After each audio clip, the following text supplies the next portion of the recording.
అనగనగా ఒక ఊరిలో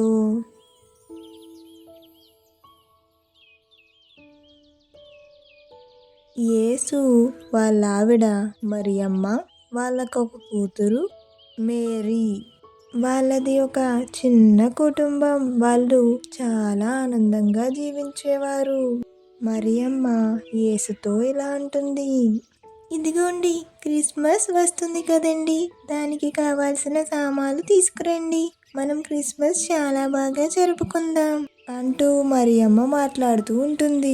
ఇప్పుడు మేరీ మాట్లాడుతుంది వాళ్ళ నాన్నతో. నాన్నగారు, క్రిస్మస్ వస్తుంది కదా, క్రిస్మస్ కావాల్సినవన్నీ తీసుకురండి, అలాగే క్రిస్మస్కి కావాల్సిన వస్తువులన్నీ తీసుకుని రండి, ఎందుకంటే ఈసారి మనం చాలా బాగా చేసుకుందాం క్రిస్మస్ మనందరం కలిసి అంటూ మేరీ మాట్లాడుతూ ఉంటుంది. ఇప్పుడు యేసు మాట్లాడతాడు.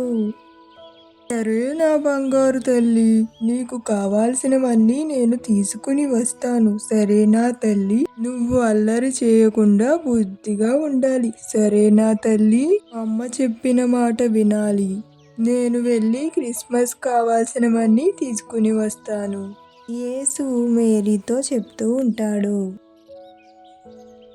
యేసు తన కూతురి కోసం కావాల్సిన క్రిస్మస్ వస్తువులన్నీ తీసుకురావడానికి బయలుదేరాడు.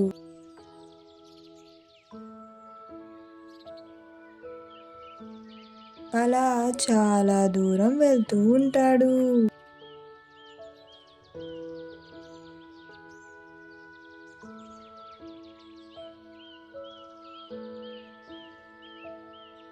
యేసు క్రిస్మస్ ట్రీ దానికి కావాల్సిన సామాను తెచ్చి ఇంట్లో ఇస్తాడు.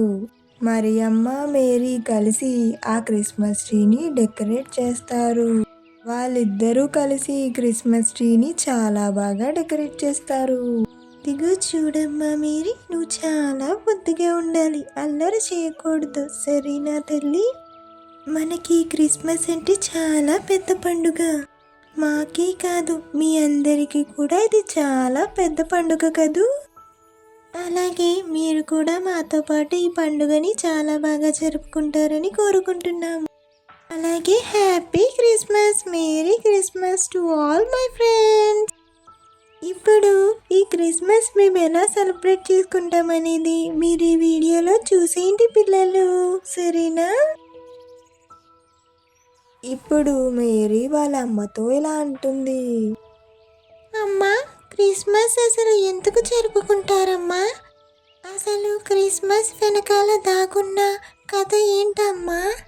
అసలు జీసస్ ఎందుకు చనిపోయారమ్మా? అసలు దీని వెనకాల దాగున్న కథ ఏంటో అందరికీ చెప్పమ్మా. అప్పుడు క్రిస్మస్ ఎందుకు జరుపుకుంటారో అందరికీ తెలుస్తుంది కదమ్మా. ఇప్పుడు మరియమ్మ మాట్లాడుతుంది. చూడు తల్లి, ఇప్పుడు నేను జీసస్ స్టోరీ చెప్తాను, మీరందరూ శ్రద్ధగా వినాలి, సరేనా పిల్లలు? చాలామంది క్రిస్మస్ సెలబ్రేట్ చేసుకుంటారు కానీ క్రిస్మస్ ఎందుకు సెలబ్రేట్ చేసుకుంటారని ఎవ్వరికీ తెలియదు. అసలు క్రిస్మస్ ఎందుకు జరుపుకుంటారనేది ఈ వీడియోలో చూసి మీరందరూ తెలుసుకోండి పిల్లలు, సరేనా పిల్లలు? స్టార్ట్ చేసేద్దామా పిల్లలు? కన్య అయిన మరియా గర్భములో యేసుక్రీస్తు జన్మించెను. కన్య అయిన మరియాకు ఒక దేవదూత వచ్చి ఈ గొప్ప వరమిచ్చెను. యేసుక్రీస్తు జన్మించగానే అక్కడ ఉన్న వాళ్ళందరూ చాలా సంతోషించారు. ఆయన ఒక పశువుల పాకలో జన్మించెను.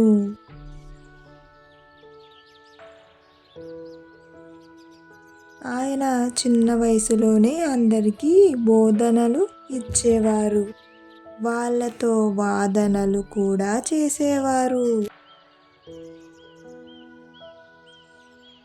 అలా చిన్న వయసులోనే యేసుక్రీస్తు చాలా గొప్పవారైపోయారు. అలాగే చిన్న వయసులోనే చాలా తెలివితేటలు ఉండేవి. ఆయన చిన్న వయసులోనే అందరికీ సాయం చేసేవారు. యేసుక్రీస్తు పుట్టడం అక్కడున్న కొంతమందికి నచ్చేది కాదు. అక్కడున్న చిన్నపిల్లలందరినీ చంపమని రాజు వాళ్ళతో చెప్తాడు. అలా యేసుక్రీస్తు పుట్టగానే ఆయనకు శత్రువులు పెరిగారు. ఆయన శత్రువులైన మిత్రులుగానే చూసేవారు. శత్రువులని చెప్పి వాళ్ళను దూరం పెట్టేవారు కాదు. అలాగే కాళ్ళు లేని వాళ్ళని ముట్టి స్వస్థపరిచి వాళ్ళని మళ్ళీ యథావిధిగా నడిచేలా చేసేవారు. రోగులను ముట్టి స్వస్థపరిచి వాళ్ళను మళ్ళీ తిరిగి మామూలు స్థితికి తీసుకుని వచ్చేవారు. కళ్ళు లేని వారిని కూడా ముట్టి స్వస్థపరిచి వారికి చూపును అందించేవారు.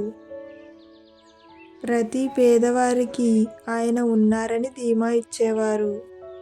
ఆకలి వేసిన వారికి ఆకలి తీర్చేవారు.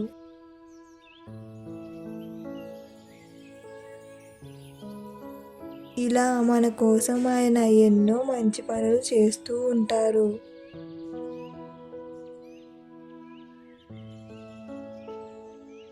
ఆయన మన కోసం మరణించారు.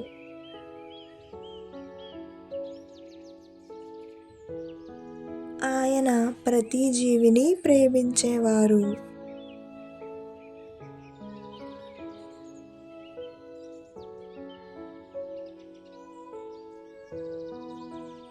ఆయన మంచితనాన్ని చూసి ఓర్వలేని కొంతమంది రాజులు కలిసి చేసిన పని ఇది. ఏంటంటే ఆయనను శిలువ మీద వేలాడదీశారు. ఆయన మీద ఉమ్ము వేశారు. ఆయనని కొరడాతో కొట్టారు. ఆయన చేతులు కాళ్ళకి మేకులు దిగ్గొట్టారు.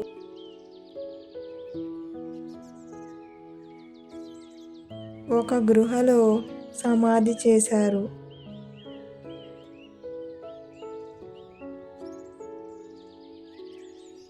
అలా ఆయనను చాలా బాధ పెట్టారు. వాళ్ళు ఎంత బాధ పెట్టినా సరే ఆయన వాళ్ళను ఒక్క మాట కూడా అనలేదు.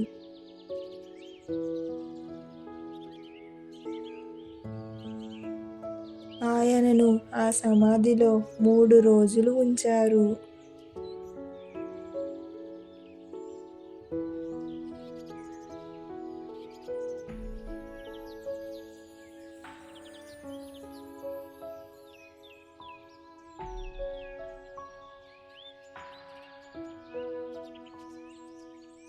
మూడు రోజుల తర్వాత ఆయన తిరిగి మళ్ళీ లేచారు.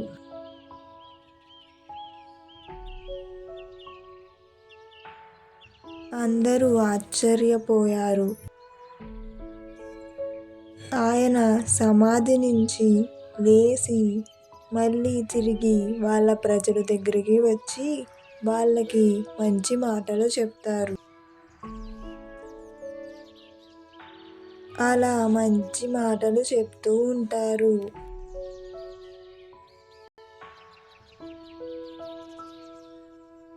ఆ తరువాత ఆయన పరలోకానికి వెళ్ళిపోతారు.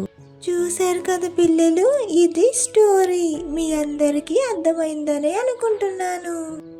ఇదిగో మేరీ, నీకు కూడా అర్థమైంది కదమ్మా బంగారు తల్లి. చూశారు కదా పిల్లలు, మన కోసం జీసస్ ఎంత కష్టపడ్డారు. తన ప్రాణాలు సైతం లెక్క చేయకుండా మన కోసం తన ప్రాణాలనే అంకితం చేశారు. ఇదే పిల్లలు క్రిస్మస్ వెనకాల ఉన్న స్టోరీ. అర్థమైందా పిల్లలు? చాలా బాగా అర్థమైందమ్మా. చాలా బాగా చెప్పావు. జీసస్ మన కోసం ఎంత కష్టపడ్డారా అమ్మా. ఒక మంచి మనిషిని ఇంత కష్టపెట్టాలని వాళ్ళకి ఎలా అనిపించిందమ్మా అసలు? మన ఫ్రెండ్స్కి కూడా అర్థమయ్యే ఉంటుందమ్మా అసలు క్రిస్మస్ ఎందుకు జరుపుకుంటారని. ఏమంటారు ఫ్రెండ్స్, మీకు కూడా అర్థమైంది కదా క్రిస్మస్ ఎందుకు జరుపుకుంటారని? ఇక మేము ఎలా జరుపుకుంటామో చూసేయండి.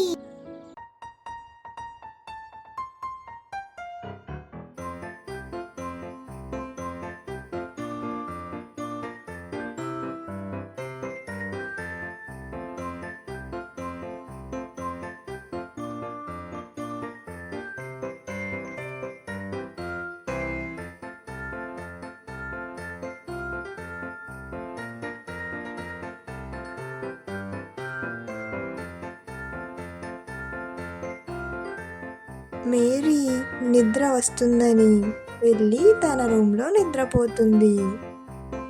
తను పడుకోకుండా అలాగే చూస్తూ ఉంటుంది. కానీ శాంటా క్లాస్ వచ్చి తనకి తెలియకుండా తన వెనకాల తన గిఫ్ట్ని పెట్టి వెళ్ళిపోతారు.